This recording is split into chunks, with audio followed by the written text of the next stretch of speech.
தமிழ்நாடு அரசின் கலை பண்பாட்டுத்துறை சார்பில் மாநிலம் முழுவதும் 27 இடங்களில் பகுதி நேர கலை பயிற்சி முகாம் நடத்தப்படுகிறது. ராமநாதபுரத்தில் கல்லூரி மாணவர்கள் இளைஞர்களுக்கான கிராமிய கலைப்பயிற்சி வகுப்பு நேற்று தொடங்கியது. ராமநாதபுரம் மாவட்ட அரசு இசைப்பள்ளியில் தலைமை ஆசிரியர் மாணிக்கம் தலைமையில் நடந்த பயிற்சி வகுப்பில் 50க்கும் மேற்பட்ட மாணவர்கள் மற்றும் இளைஞர்கள் கலந்து கொண்டனர்.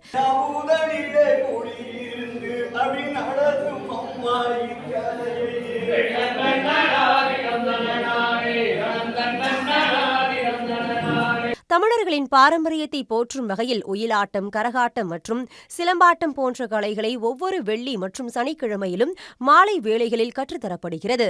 ஓராண்டு பயிற்சிக்கு பின் தேர்வு நடத்தி பல்கலைக்கழக சான்றிதழும் வழங்கப்படுகிறது. உடனுக்குடன் செய்திகளை தெரிந்து கொள்ள சன் நியூஸ் பெல் ஐகானை கிளிக் பண்ணுங்க.